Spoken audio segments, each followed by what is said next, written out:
The chilled breeze swept across Greenvale Cemetery as Malik Whitford stood in silence before a freshly etched gravestone. His custom black trench coat flapped slightly in the wind, but he barely noticed. The ache in his chest eclipsed the cold. The marble inscription read, "Emma Lancaster." The name hit like a blade, clean, precise, and devastating. It had been 7 days since the funeral, and yet standing there, it felt like a cruel illusion. He had seen the casket lowered into the earth, watched the final handfuls of soil tossed. But none of it made sense. Emma, the woman who once lit his life like wildfire, was now gone, permanently. Malik wasn't the type to let grief lead him. As the head of Whitford Estates, a towering real estate empire spanning coast to coast, he'd built a life on precision, charm, and relentless drive. But here, none of that mattered. He wasn't a mogul. He wasn't a success story. He was just a man, a broken one, trying to make sense of a past that slipped through his fingers. Their love had started like something out of a novel. In the fast-paced streets of New York, she had walked into an art gallery where his firm was investing in the space. She wasn't just beautiful, Emma had presence. Golden hair, confident eyes, and a mind that danced with wild ideas and fierce independence. She had been fire, he had been structure. Against all odds, they collided, and it worked, until it didn't. Malik's world revolved around meetings, mergers, and money. Hers needed color, spontaneity, and attention, and slowly, painfully, the cracks grew. Missed dinners, ignored birthdays, silence in place of affection. One day she was just gone, left behind a single line on hotel stationery. "I loved you, but I couldn't wait forever." That was nearly 6 years ago. He hadn't chased her, not because he stopped loving her, but because he thought she deserved more than what he could offer. Or so he told himself. Now, as he stared at her name etched in stone, the lies he fed himself came crashing down. Guilt wrapped around his throat like a noose. Had she been happy after she left? Had someone loved her better? He crouched, pressing his fingers to the cold stone. "I'm sorry," he whispered, barely audible, "for everything." Then a sound, a choked sob. Malik's head snapped up, instincts sharp. A few rows away, 2 small boys stood by the grave, maybe 6 or 7, jackets too thin for the weather, eyes red from crying. They didn't notice him. One of them, taller, placed a white daisy on the grave. "We miss you, Mommy," he whispered. Malik's blood ran cold. "Mommy?" His gaze darted from the kids to the name on the grave, back and forth. His heart thundered. He stepped closer, slowly, quietly. Their faces were small mirrors, high cheekbones, that familiar curl at the edge of their lips, and those eyes, dark and piercing, just like his. It hit him like a train. She had been pregnant. Emma had been pregnant when she left, and she never told him. His legs nearly buckled under the weight of the realization. He steadied himself, breath shallow. The boys turned suddenly, startled by the sound of gravel under his shoes. One grabbed the other's hand. "Who are you?" the taller boy asked, standing protectively in front of his brother. Malik opened his mouth, but no words came. His voice, so used to commanding rooms and headlines, was paralyzed. He finally managed, "I knew your mother." The younger one wiped his nose with his sleeve. "Were you her friend?" His voice was so innocent. Malik wanted to scream no. "I was more than that." He wanted to tell them he would have crossed the world to be with them, had he known, but all he could do was nod. "Why weren't you at the funeral?" The older boy pressed, suspicious. "I was there," Malik said quietly. "Just far back. I didn't think I had the right." Before the silence could grow heavier, an elderly woman rushed toward them, her face tense with worry. "Jaden! Micah, what did I say about wandering off?" She scolded gently, pulling them close. Malik's head turned sharply. "Jaden! Micah!" Their names echoed through him like memories from a life that could have been. The woman, clearly their guardian, looked up. Her eyes met Malik's. She knew who he was, and she wasn't happy about it. "You need to leave," she said coldly. Malik clenched his jaw. He had gone toe-to-toe with governors and billionaires, but now he felt powerless, useless, stripped of all titles. He watched as she led the boys away, their small hands gripping hers. His sons, disappearing through the gates of a cemetery he would never see the same way again. Malik stood frozen, the wind biting at his face as the rusted iron gates of Greenvale Cemetery closed behind the woman and the boys. His sons. The words echoed again and again in his head like thunder in a canyon.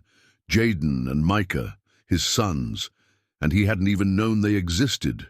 His breath turned sharp in his chest, heavy with confusion, guilt, and a rage he couldn't direct at anyone but himself. He stared down at Emma's grave once more. Her name, once just a painful memory, now held an unbearable truth. She had kept this from him. She had taken his children and vanished into the shadows of Chicago, living and dying without ever letting him know. Had she truly believed he wouldn't care, that he'd ignore his own blood? His fists tightened as the thought dug deeper. He hadn't looked for her, not really. A brief search here and there, fueled more by curiosity than urgency. He had told himself she was probably better off. Now he saw how wrong he had been. He left the cemetery in silence, the gravel crunching beneath his designer shoes. The black Mercedes he'd arrived in sat idle by the curb, gleaming under the grey sky. He climbed in, shut the door, and sat still. The car smelled like leather and polish, a sterile contrast to the storm of emotion ripping through him. He needed answers. He needed to know who that woman was, the one protecting his sons like a lioness. And more than that, he needed to understand Emma's silence. Why had she left without a word about the pregnancy? Had she truly hated him that much? The next morning, Malik was seated in his penthouse office, a glass fortress on the 43rd floor overlooking Chicago. The city buzzed below, unaware of the chaos unraveling in his world. His assistant, Tasha, efficient as ever, knocked gently and stepped in. "I found everything you asked for," she said, placing a folder on his desk. He nodded once. "Thank you." The moment she left, he flipped it open. Pages of records, documents, digital footprints pieced together Emma's final years. She had moved to Chicago shortly after leaving him. No marriage, no serious relationships. She had supported herself as a freelance artist, selling pieces at small galleries and weekend art fairs. Her income had been modest, but enough to survive, and then 4 months ago, stage 4 cancer. The diagnosis had come late. Treatment had failed. The disease had stolen her piece by piece, while Malik had been sipping champagne on Manhattan rooftops, oblivious. His throat burned as he turned to the next page. It listed her emergency contact, Eleanor Brooks, 64, retired teacher, the same woman from the cemetery, guardian to Jaden and Micah. Malik sat back, the full weight of everything crushing down at once. Emma had been alone. She had fought for her life and fought to raise 2 children on her own, and he hadn't been there, not for her, not for them. That evening, he found himself outside a modest brick house nestled in Lincoln Park. The porch was framed with flower pots. A warm yellow light glowed through the windows. It was nothing like his penthouse, but it felt real, lived in. He sat in the car, hands gripping the steering wheel, heart pounding. He had closed million-dollar deals, negotiated with titans of industry, but this, knocking on this door, felt like the riskiest move of his life. After a moment, he stepped out and made his way up the walk. 2 knocks. A pause, then the door opened. Eleanor stood there, calm, steady, unimpressed. "I figured you'd come," she said flatly. Then, after a beat, she stepped aside. "Come in." He walked into a small but welcoming living room, Pictures lined a nearby table. Jaden and Micah grinning at various ages. Malik stared at them for a long time. "I missed all of it," he said quietly. "Their first steps, first words, birthdays." Eleanor watched him, unmoved. "That wasn't their fault." He turned to her, emotion creeping into his voice. "Why didn't she tell me?" Eleanor sat slowly, folding her hands in her lap. "Because she was scared. Scared you wouldn't care, that your world was too full for them." "She didn't. Give me the chance to prove her wrong," he said, his voice rough. Eleanor met his gaze. "Can you honestly say she was wrong? Did you ever try to find her? Or did you just assume she'd moved on and left it at that?" He didn't answer. He didn't have to. She was right. He'd buried the past because it was easier than facing it. "I'm not here to take them away," he said, quieter now. "I just want to know them." Eleanor exhaled, the steel in her eyes softening. "I don't know if that's a good idea." "Please," he said, leaning forward. "Just give me a chance." A long silence passed between them. Finally, she looked away. "I'll think about it." It wasn't a yes, but it wasn't a no. And for Malik, that was enough, for now. Malik stepped out of Eleanor's house with his thoughts spiraling. The cold Chicago night wrapped around him as he stood at the edge of her porch, staring out at the quiet street. The truth had shattered something inside him, and in its place, a resolve began to form. He wasn't going to walk away. Not this time. He couldn't change the past, but he could fight for a place in his sons' lives now. Back inside his car, he stared at the dashboard, unmoving. His phone buzzed beside him, a reminder of the empire that still waited, deals, emails, clients, but for the first time in years he didn't care. That world felt meaningless in comparison to the two small boys who had no idea who he really was. The next morning, Malik sat in his office at sunrise, sipping black coffee he didn't really taste. The city lit up below as traffic crawled through. The streets. But all he could think about was Jaden and Micah, their tiny hands, their uncertain eyes, their sorrow. By mid-morning, he couldn't take it anymore. He picked up the phone and called Eleanor. She answered after the third ring. "Yes?" "I need to see them," Malik said, his tone firm but calm. "I'll do it your way. I won't push. I just want a chance." There was a pause. "They don't know about you," she said carefully. "They've just lost their mother, Malik. You don't drop something like this into their lives overnight." "I'm not asking to tell them who I am, not yet," he replied. "Introduce me however you want, a friend, a neighbor. I need to be there." Another silence. Then, finally, she exhaled. "We go to Millennium Park sometimes by the Cloud Gate, tomorrow, around 3 p.m. Malik closed his eyes for a second, the tightness in his chest easing. "Thank you." The following day, Malik arrived early. He was dressed simply. Dark jeans, a sweater, a coat. No designer labels, no entourage, just him. He stood near the reflective silver sculpture known as the Bean, scanning the crowd. Families milled around, tourists laughed, but his eyes searched only for two faces. Then he saw them. Micah was running ahead, energetic and full of light, a football clutched in his arms. Jaden followed a few steps behind, quieter, more observant. Eleanor walked behind them, keeping a careful distance, her eyes already locked on Malik. He gave a subtle nod. She returned it. Micah tossed the ball and it rolled toward Malik. Instinctively, he picked it up. "Nice throw," he said as Micah ran up. The boy grinned. "Thanks. Jaden throws it way better, though." Malik glanced at Jaden, who was watching with cautious curiosity. "You guys look like you've got some serious quarterback potential." Micah beamed. "Want to play with us?" Jaden hesitated, but then gave a small shrug. "I guess." For the next 20 minutes, Malik ran, laughed, and played catch with his sons, two kids who had no idea they were tossing a football with their father. Micah was fearless and loud, Jaden more reserved, calculating every move, but both of them smiled. And that was enough. Eleanor watched from a nearby bench, her expression unreadable. Eventually the boys collapsed onto the grass, breathing hard. "We come here a lot," Jaden said, wiping sweat from his forehead. "Our mom used to bring us."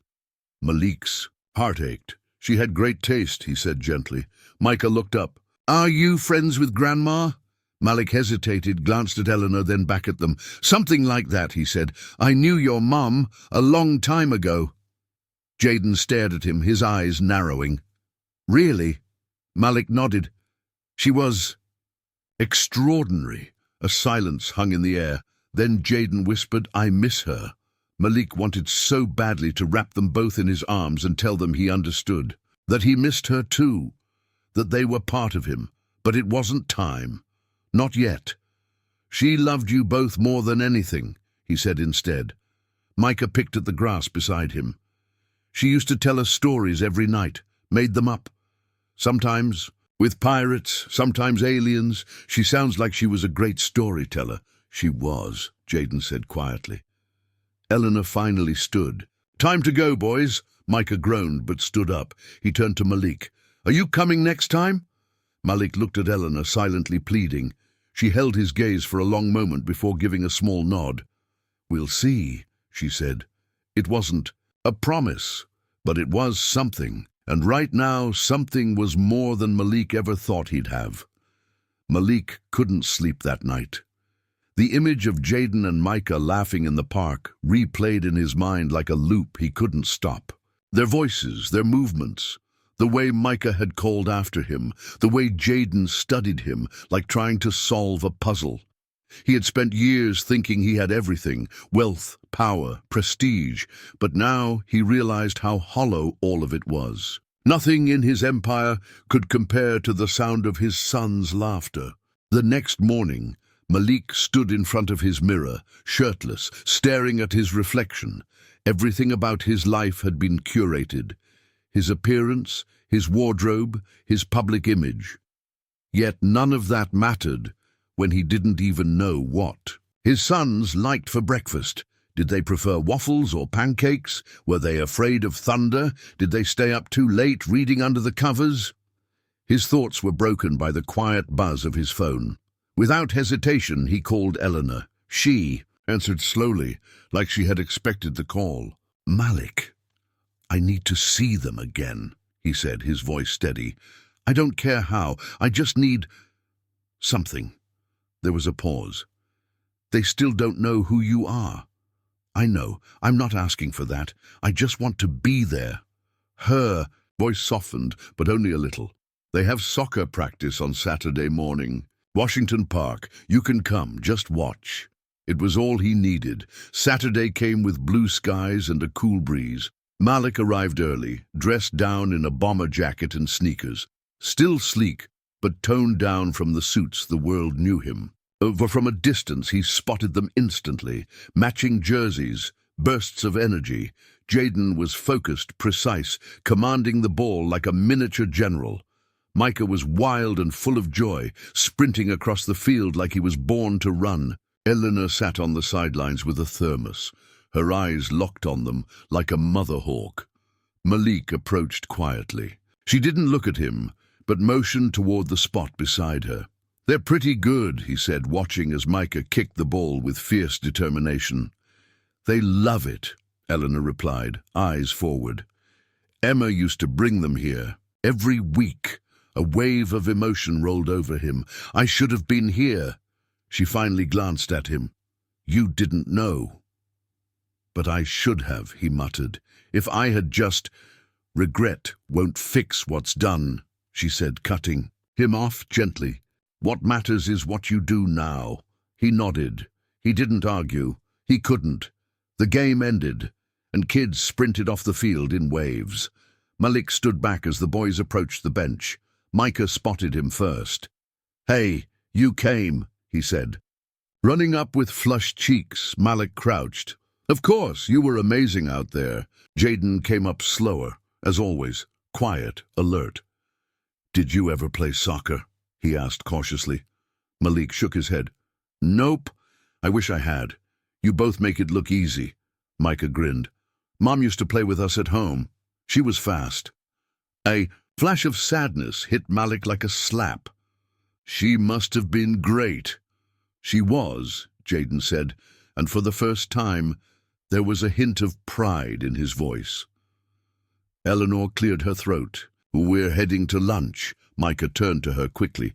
Can he come? Malik looked to Eleanor, her eyes narrowed as if calculating the risk. We're just going to Portillo's, she said.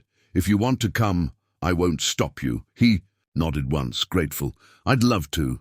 At the restaurant, the boys tore into their hot dogs and cheese fries with reckless joy. Malik sat across from them, quietly watching every move. Jaden ate slowly, carefully, organized. Micah? Pure chaos. He drowned his fries in cheese sauce and talked non-stop. So, what do you do? Jaden asked suddenly, looking Malik straight in the eye.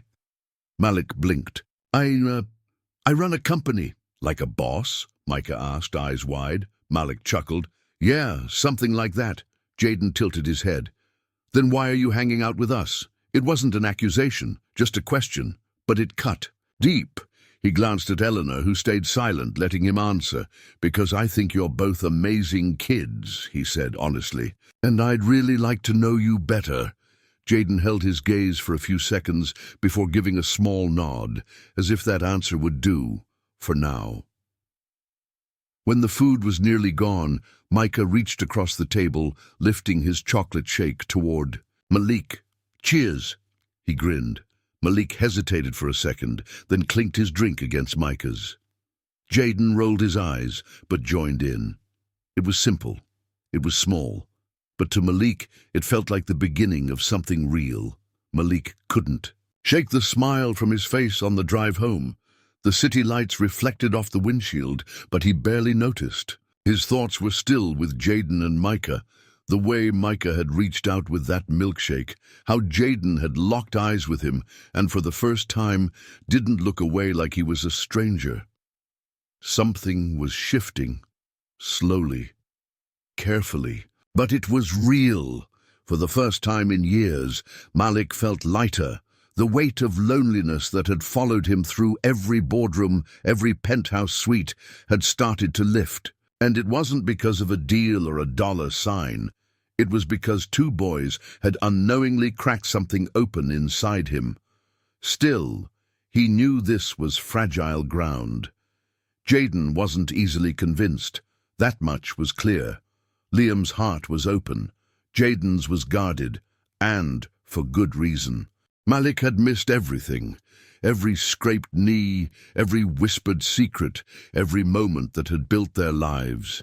And there was no quick fix for that, no shortcut, no billion-dollar offer to erase what had been lost, but he could show up. And keep showing up. The next few weeks became a quiet rhythm. Malik found excuses to visit, soccer practice, weekend park trips, quick stops for ice cream. Sometimes he came just to watch them from afar, making sure not to overwhelm. Eleanor was cautious but observant. She didn't say much, but her silence grew less sharp. She saw what was happening. She saw that the boys were starting to trust him, even if they didn't realize it yet. One afternoon, after a school play where Micah had proudly played a squirrel with a paper tail, Malik sat on a bench outside with Eleanor while the boys played. Nearby, you've been around a lot lately, she said, sipping from her paper cup. I plan to keep it that way. She nodded slowly. They like you. I like them, he said simply. More than I thought was even possible. Eleanor's gaze lingered on him. I'm still not sure how to feel about this. I've raised them since Emma passed. I've been their world. I'm not here to take that away, Malik replied. I know I don't deserve to walk in and change things. I just want to be someone they can count on, whatever that looks like. There was a pause. Then she said something that made his heart skip. You should tell them. Malik blinked. Tell them what? You know what, she said. They deserve the truth. His chest tightened. I don't know how. I don't want to hurt them. Hiding it will hurt them more. He knew she was right. He'd known it deep down from the start. But the fear, of rejection, of anger, of ruining what little ground he'd gained. It made him hesitate. Still, the moment came sooner than expected. That weekend, Malik took them to the Field Museum. Micah was giddy, dragging him from one dinosaur skeleton to another. Jaden, as usual, kept a step back, analyzing, thinking, observing the world in quiet patterns. They had just finished a long hallway of fossils when Micah asked, out of nowhere, "Why don't you have kids?" Malik froze. Jaden turned to look. At him, eyes sharp and waiting. He could have lied, dodged, shifted the subject, but he was done hiding. He knelt down to their level, took a breath. "Actually, I do." Micah blinked. "You do? Where are they?" Malik looked at both of them. "You're looking at them." Silence. Jaden's face didn't move. No reaction. Micah tilted his head, confused. "Wait, what do you mean?" "I'm your father," Malik said gently. "I didn't know about you for a long time, but once I found out, I had to be here. I had to know you." Micah's eyes widened, like he couldn't quite believe it. Jaden's expression darkened immediately. "You're lying." Malik felt the words slice through him. "I'm not," he said softly. "I swear to you, Jaden, if I had known—" "You weren't there!" Jaden snapped, his voice sharp, rising. "You weren't there for Mom. You weren't there for us. And now you just show up and think we're supposed to care." Micah turned between them, torn. "No, he started, but Jaden stepped back, his hands clenched. "We don't need him," he shouted, eyes brimming. "Jaden, please." "You don't know anything," the boy yelled. "You don't know what she went through. You don't know what it was like." And then he turned and ran. Malik's heart dropped into his stomach. Micah grabbed his hand, terrified. "We have to find him," he said, eyes wide and scared. Malik nodded, snapping into motion. "Let's go." Malik's heart pounded as he rushed through the halls of the museum, Micah's hand clutched tightly in his own. They weaved through. Tourists and strollers, past security guards and confused families, scanning every corner. "Jaden!" Malik called, panic rising in his throat. Micah looked up at him, eyes wild. "He doesn't like people seeing him cry. He hides when he's upset." Malik knelt down, his hands on Micah's shoulders. Where would he go? Micah's face scrunched in thought, lips trembling. "Outside, by the fountain. He always goes there when he's sad. It's quiet." Malik didn't hesitate. He sprinted toward the nearest exit, Micah trailing behind him as fast as his little legs could carry. The wind slapped against them the moment they stepped out into the open air. The museum grounds were sprawling and crowded, but then finally he saw him. Jaden was hunched on the edge of the fountain, head buried in his arms, shoulders shaking. Malik slowed as they approached. He could see it clearly now, the pain, the isolation, the unbearable grief Jaden had never been able to say out loud. Micah let go of Malik's hand and rushed forward. "Jaden!" he called, climbing up beside him. "You scared me!" Jaden didn't answer. He kept his face hidden. Micah sat close, leaning his shoulder against his brother's. "Why'd you run away?" Jaden sniffed, finally lifting his face. His eyes were red, his cheeks wet. When he saw Malik walking toward them, his jaw tensed again. "I don't want to talk," he muttered, turning away. Malik didn't push. He knelt a few feet away, giving space. "I get it," he said gently. "You're angry. You feel betrayed. You feel like I showed up too late. You're not wrong." Jaden didn't move. "I can't undo what's already happened," Malik continued. "I can't bring your mom back. I can't give you those years we lost. But I can be here now. I can try." Jaden clenched the edge of the fountain. "You weren't there when we needed you," he said, his voice shaking. "You didn't see her, how tired she was, how much she cried." Malik's chest ached. "I didn't know. If I had, Jaden, I swear to you, I never would have let her go through that alone. I would have been there every day." "You don't get to say that now," Jaden snapped. "She's gone." Micah looked up at his brother, eyes brimming. "But he's here now," he whispered. Silence fell. The fountain behind them gurgled quietly, the wind rustling through nearby trees. Malik stayed still, crouched and waiting, not to convince, not to argue, but to prove through presence. "I don't know how to feel about any of this." Jaden finally said. "It's too much." "I understand," Malik replied softly. "I won't force anything. You don't have to forgive me today or tomorrow. I'll wait as long as it takes." Jaden turned his face away again, but this time he didn't run. Micah broke the tension, cheerful as always. "Can we get ice cream now?" Jaden blinked through blurry eyes. "You always want ice cream." Micah grinned. "Because it makes everything better." Malik stood and extended a hand. "Come on, my treat." Micah immediately grabbed it. Jaden hesitated for a moment, then slowly took Micah's hand as they walked together across the pavement, 3 silhouettes beneath the gray Chicago sky. It was fragile. It was uncertain, but it was a beginning. The drive back to Malik's penthouse was filled with a silence that wasn't tense.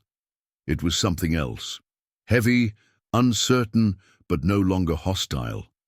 In the back seat, Micah happily licked at his melting chocolate ice cream cone, humming quietly, as if nothing had happened.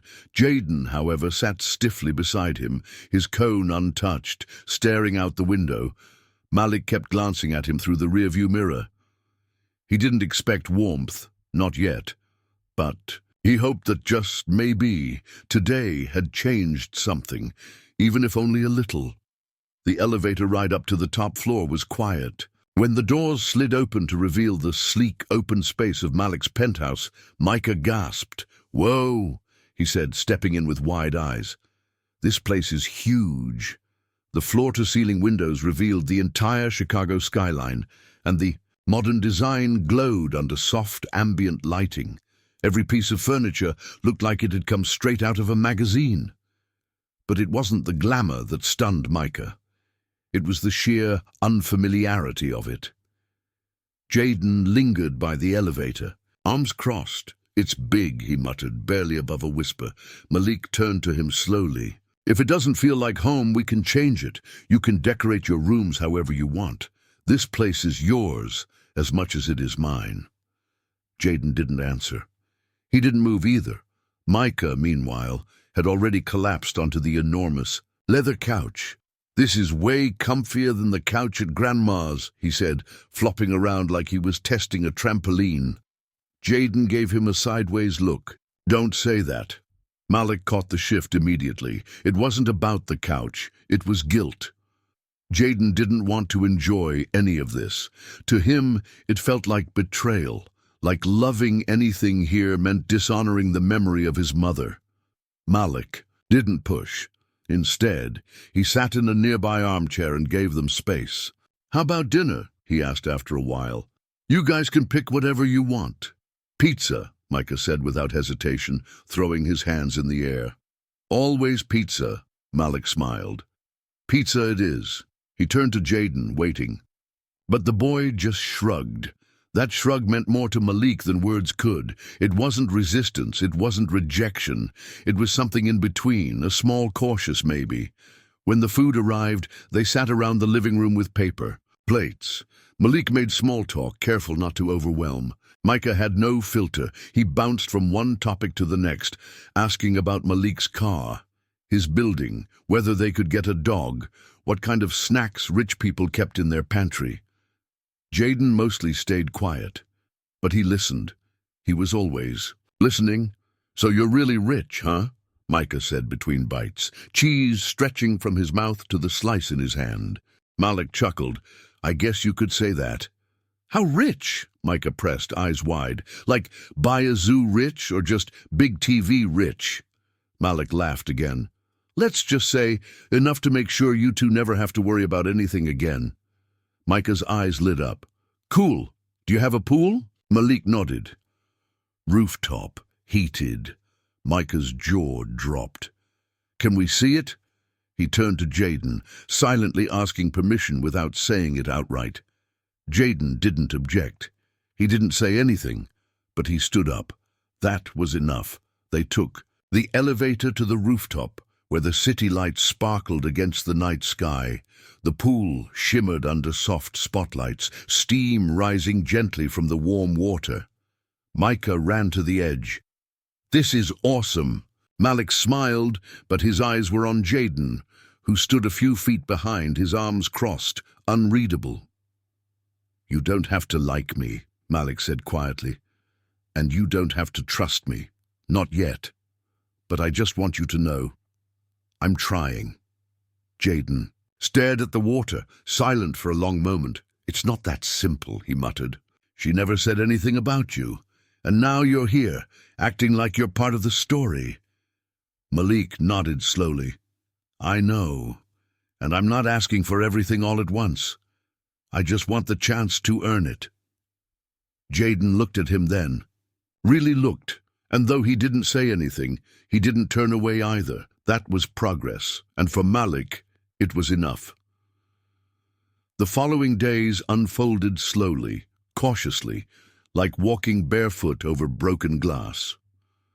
Micah adapted with ease. The luxury of the penthouse, the endless space, the gadgets, the food, it was a wonderland for him. He explored every room, asked 1,000 questions about Malik's business, and claimed a bedroom with floor-to-ceiling windows without hesitation. But Jayden remained a shadow at the edge of everything, present but guarded, watching, waiting. He didn't want new clothes, even though Malik had bought them. He preferred the worn hoodie and jeans he came in with. He didn't want help with homework, didn't join Malik and Micah for game night, didn't laugh at Malik's awkward attempts at dad jokes. He stayed close to what he knew, what he could control, his silence. Malik didn't push. He knew the wall Jayden had built was taller than anything he'd ever developed in real estate. He just kept showing up, quietly, respectfully. One evening, Malik stood in his home office staring out at the fading light over the city. His empire stretched across skyscrapers, penthouses and boardrooms, but here, in his own home, he felt powerless. There was a soft knock at the door. Maria, his longtime housekeeper, stepped in. She had seen Malik rise from nothing to mogul, and now she was watching him try to be something even harder, a father. "Sir," she said, hesitant, "Jayden hasn't eaten dinner. He said he wasn't." "Hungry? But I don't think that's true," Malik sighed, rubbing his forehead. "Thanks, Maria. I'll talk to him." He walked quietly down the hall to Jayden's room. The door was closed. He knocked gently, then opened it. Jayden sat on the bed, legs crossed, a book in his lap. But he wasn't reading. He was just staring. "You didn't eat," Malik said, keeping his voice even. Jayden didn't look up. "Wasn't hungry." Malik stepped in, sitting on the edge of the bed, careful to keep distance. "You're allowed to be angry," he said. "But not eating isn't going to make this any easier." Jayden finally turned his head, his eyes hard. "Why do you care? You didn't care before." The words landed like a slap, but Malik didn't flinch. "I didn't know about you," he said. "And that's not an excuse, I know. But if I had known, Jayden, everything would have been different." "You expect me to believe that?" Jayden shot back. "Yes," Malik replied, his voice steady. "Because it's the truth." Jayden looked at him, challenging. "Did you love her?" Malik felt something crack in his chest. "With everything I had," he said quietly. "But I let the wrong things matter more. Work, success, my name. And she walked away because I didn't fight for her the way she deserved." Jayden's jaw clenched. "She used to cry at night. I heard her. She never talked about you. But I know you hurt her." Malik's throat tightened. "I know," he whispered. "And I will carry that for the rest of my life. I wish I could have been there for her, for you. I wish I had known." Jayden turned away, his voice low. "I'm still not hungry." "I won't force you," Malik said, standing up. "But if you change your mind, there's food in the kitchen." He walked to the door, pausing for a second. "Good night, Jayden." No reply, but he hadn't shut him out completely. And that, for Malik, was something. The next morning, Malik woke up to an unfamiliar sound. Laughter. He followed it to the kitchen, where Micah sat at the island stuffing pancakes into his mouth. Jayden was beside him, quieter but eating. Maria smiled as she flipped another pancake. You finally decided to eat, Malik said, surprised but trying to keep it light. Jaden shrugged, eyes on his plate. Maria wouldn't shut up about it. Maria chuckled from the stove. A boy can be angry, but not on an empty stomach in this house. Micah grinned. These are so good. Can we have pancakes every day? Only if you help with the dishes, Maria replied, shaking her spatula. Malik watched the scene quietly. It was the most normal thing he'd seen since the boys arrived. No noise, no conflict, just life. I was thinking, Malik said, pouring himself a coffee, we could do something today. Go out. Museum, park, you guys choose. Micah perked up instantly. Navy Pier. I saw a Ferris wheel on TV and it looked amazing. Malik smiled. Navy Pier it is. He turned to Jaden. What about you? Jaden didn't look up. But after a long pause, he muttered, whatever. It wasn't excitement, but it wasn't rejection either, and for now, that was more than Malik had dared hope for. The trip to Navy Pier unfolded under a clear blue sky, with the city humming quietly in the background. Malik drove with the windows cracked just enough to let the breeze in, while Micah sang along to the radio without knowing the lyrics. Jaden sat beside him in the back seat, gaze fixed on the window, quietly taking everything in but saying nothing. They parked and walked toward the pier, the smell of lake water and street food thick in the air. Micah lit up at every turn, pointing at boats, performers, food stands, and the massive Ferris wheel that towered over the water. Can we go on it now? Please? Micah asked, already tugging on Malik's hand. Malik chuckled. Let's walk. Around first. Save the best for last. Jaden stayed a few steps behind them the entire time, watching, thinking, always thinking. They passed a row of shops, and Malik bought the boys a pair of sunglasses. Micah picked red ones shaped like stars. Jaden didn't pick any, but he didn't complain either. Eventually, they stopped at an ice cream stand. Micah immediately pointed out his favorite flavor, cookies and cream. Malik looked at Jaden. What about you? I don't need anything, he replied flatly. Malik didn't argue. He simply bought 2 cones and handed one to Jaden anyway. It's just ice cream, he said gently. Jaden took it slowly, staring at it for a moment before finally taking a bite. He didn't say thank you, but he didn't throw it away either. They sat on a bench overlooking the lake. Boats drifted in the distance. The Ferris wheel spun slowly above them. Micah chattered between bites. When I grow up, I want to be rich, like own an island rich, but not boring rich, fun rich, Malik smiled. What's the difference? Boring rich people wear suits and talk about numbers. Fun rich people buy go-karts and build tree houses. Noted, Malik said. Treehouse empire it is, Jaden chuckled softly under his breath. Barely, but Malik heard it. He turned to him, choosing his words carefully. You don't have to like me, he said quietly. But I hope one day you won't hate me either. Jaden didn't look at him, but after a long silence, he took another bite of the ice cream. That was something. The rest of the afternoon passed in a slow rhythm. They rode the Ferris wheel. Micah pressed his face against the glass the entire time, narrating every inch of the skyline. Jaden sat stiffly at first, arms crossed, but near the top he quietly leaned in, staring out at the city below. For a moment, he looked peaceful. As the sun began to dip, they returned to the car with Micah, still buzzing from the ride. Best day ever, he declared, climbing into the back seat. Jaden didn't say anything, but he didn't argue either.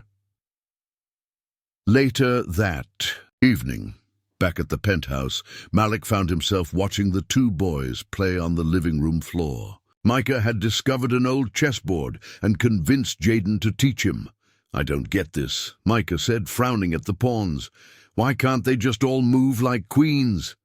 Because then it wouldn't be chess, Jaden replied dryly. Malik sat nearby, pretending to read a business report while eavesdropping on every word. This was the version of fatherhood he hadn't known he craved. Not the big moments, but the quiet ones.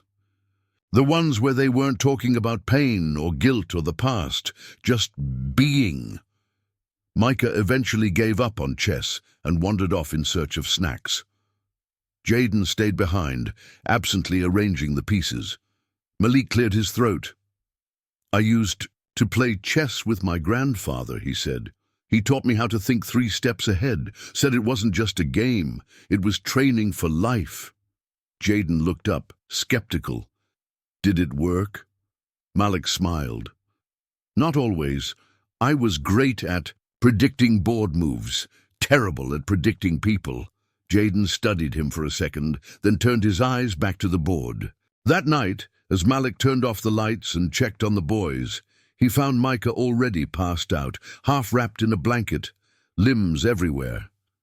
Jaden, on the other hand, was awake. Malik knocked on the doorframe. "Can't sleep?" Jaden shrugged, sitting up in bed. "Too much noise in my head." Malik stepped inside, leaned against the wall. "I know what that feels like." Jaden stared at the floor. "Why didn't you look for us?" The question hit like a freight train. "I did," Malik said softly, "but not enough. I thought your mom moved on. I thought she was better off without me. I told myself I had no place." Jaden's voice was quiet. "She was all we had." Malik nodded, emotion thick in his throat. "And I failed her. I won't fail you." Jaden didn't respond, but when Malik turned to leave, he heard a small voice behind him. "Good night." Malik froze, then smiled to himself. "Good night, Jaden." The weeks that followed moved slowly, like careful steps across a rope bridge. Some days were better than others. But there was movement, there was change. Micah fully embraced his new life. He thrived in the comfort and curiosity of it all. Private drivers to school, video calls with Malik during lunch breaks, exploring every inch of the penthouse like it was a jungle gym. He asked 1,000,000 questions about Malik's company and had already declared he wanted to be CEO of everything. Jaden, though, was still figuring it out. He spoke more now, but still with caution. He answered when spoken to, but rarely volunteered anything. He kept his distance emotionally, like someone afraid of trusting a bridge that had already collapsed once. Malik never pushed. He just stayed present. One evening, Malik was reviewing contracts in his home office when Maria knocked gently. "Sir, you might want to see something." She led him down to the security room, where footage from the building's front camera played on a loop. Malik's heart stopped as he saw Jaden sitting on the steps outside the entrance. A small backpack was beside him. A security guard stood nearby trying to speak to him, but Jaden just stared ahead, silent. Malik didn't wait. He took the stairs 2 at a time and pushed through the front doors. "Jaden!" The boy didn't move. Malik stepped closer, careful not to raise his voice. "Where are you going?" Jaden's jaw was tight, his hands clenched in his lap. "I don't belong here," he muttered. Malik crouched beside him. "What are you talking about?" "This place, this life, it's not mine. Liam loves it, he wants it, but me, I don't need this." Malik sat on the steps beside him. "No one's asking you to pretend or to like it, but leaving won't make any of this less true." "I wasn't running away," Jaden said quickly. "I was just leaving." "Where would you go?" Malik asked gently. Jaden shrugged. "Back to Eleanor's, or the shelter. I don't know. Somewhere that doesn't feel so fake." Malik breathed in slowly. The pain behind Jaden's words wasn't about luxury or status. It was about grief, about guilt, about feeling disloyal to the life his mother had worked so hard to build. "I know this is all new and overwhelming," Malik said. "But this isn't about money, Jaden. It's about family. You don't owe me trust. But you do deserve a safe place to grow." Jaden's eyes narrowed. "Mom never had that. She worked all the time. She was exhausted." While you were in your skyscrapers living like none of us existed. Malik's chest tightened. If I had known, I would have helped. I swear to you, I would have dropped everything, but I didn't know, and I'll never stop regretting that. There was a long silence. Then Jaden's voice broke through, barely a whisper. What happens when you get tired of us? What if one day you just stop showing up? Malik turned to him, meeting his gaze fully. Then I'll deserve every ounce of your anger, but that won't happen. I promise you that. Jaden looked away, blinking hard. Malik could see the weight in his posture, the years of carrying disappointment and loss with no outlet. I don't know if I believe you, Jaden admitted. That's okay, Malik said gently. You don't have to. Just give it time. For a moment, Jaden didn't move. Then slowly he stood, his backpack still slung over one shoulder. He looked back at Malik with uncertainty, then, without a word, stepped back inside. Malik followed, a flicker of hope burning quietly in his chest. Later, that night, Micah came running into the living room where Malik sat reading. "Dad," he said breathlessly, "Jaden said he'll play basketball with me tomorrow." Malik raised his eyebrows. "He did?" Micah nodded excitedly. "I've been asking for days, and he always said no. But tonight he said, fine." Malik let out a quiet laugh, the kind that surprised him. "Sounds like progress." Micah grinned. "Maybe he's finally starting to like it here." Malik didn't reply right away. He just looked at his son, heart full of a kind of gratitude that didn't need words. Maybe, just maybe, they were finally moving from survival to connection. Time moved differently now. The days slowly folded into weeks, each one bringing subtle changes that only someone paying close attention would notice. Malik had learned to do exactly that. Jaden didn't call him Dad, not yet, but he also didn't recoil when Malik sat beside him or flinch when Malik corrected his math homework.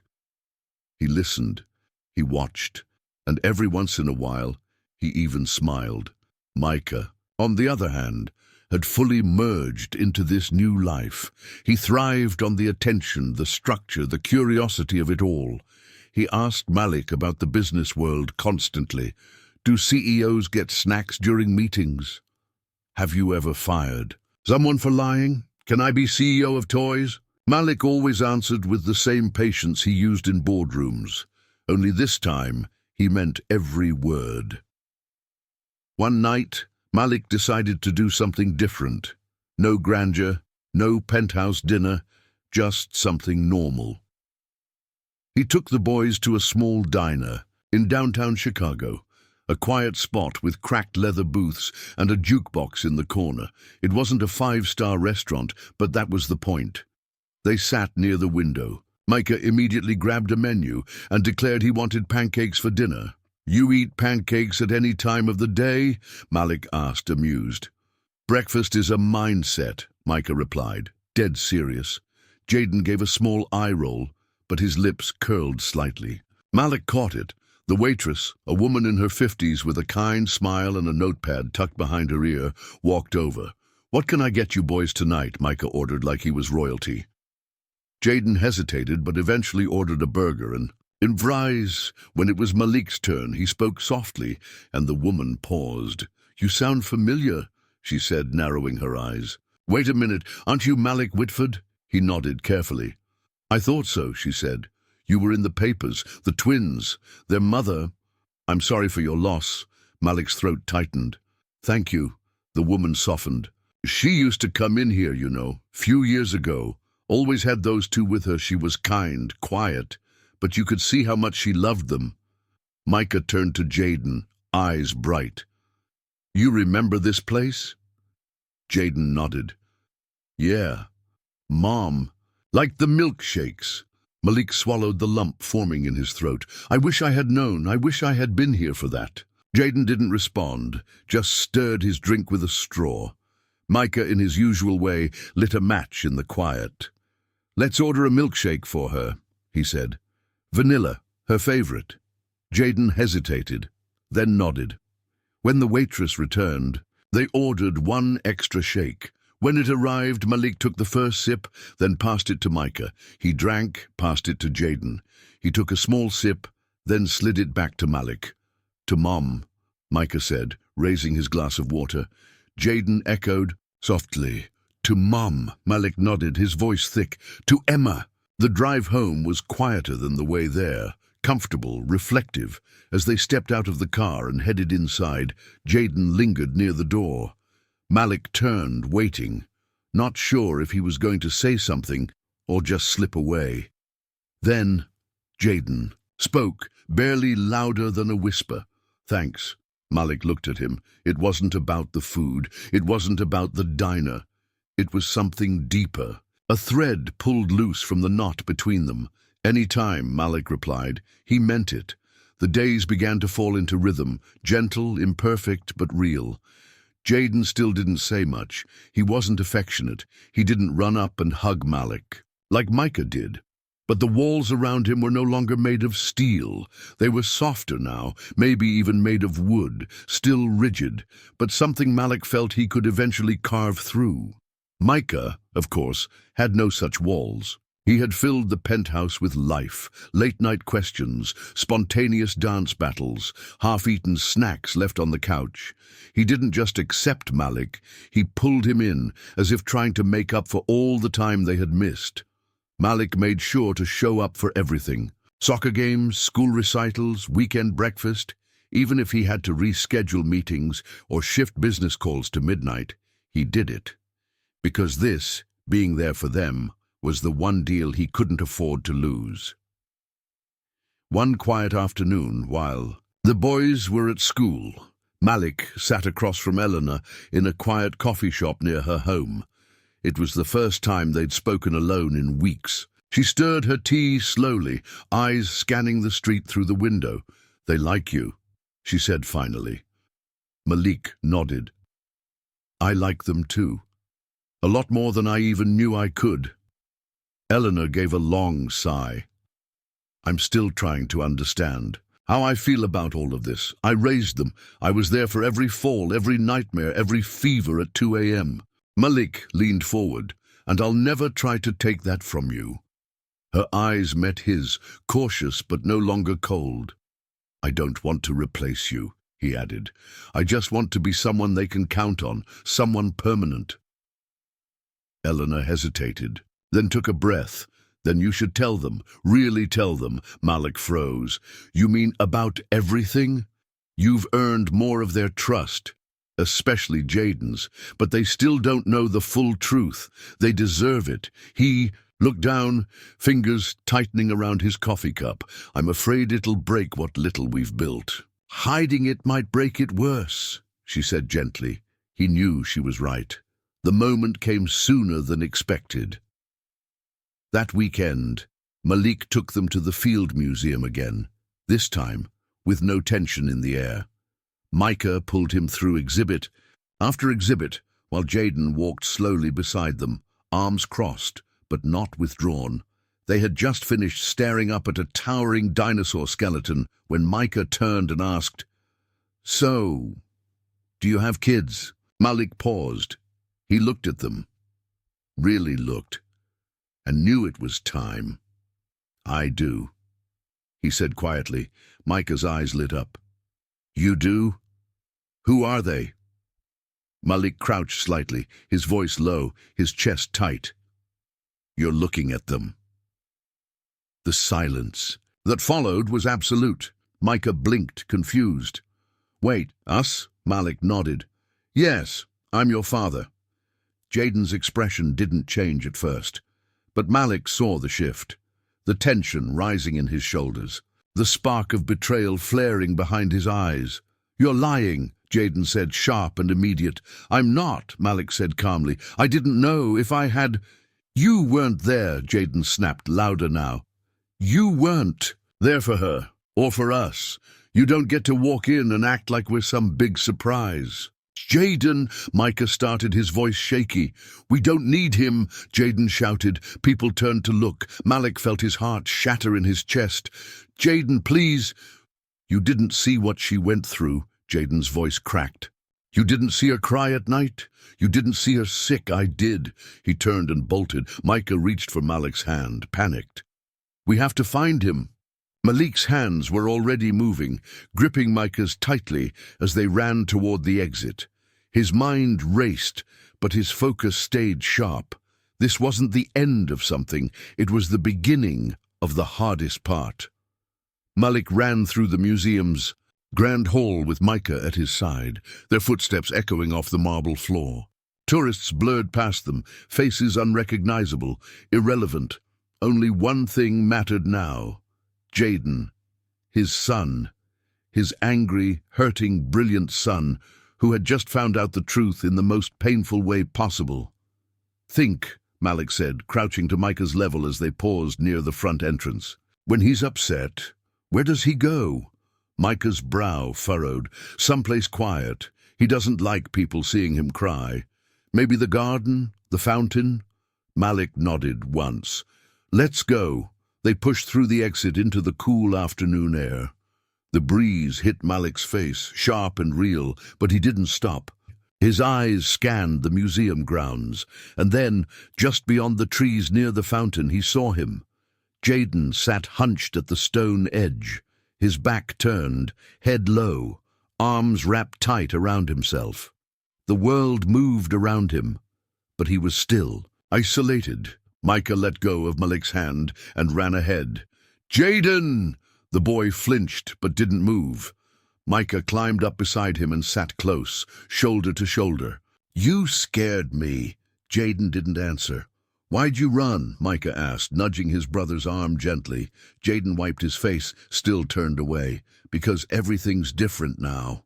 Malik approached slowly. He crouched nearby, not too close. I know you're angry, he said softly. You have every reason to be. I should have been there. For your mom. For you. Jaden didn't look at him. She never told us about you. I think she wanted us to forget. She was protecting you, Malik said. She did what she thought was right.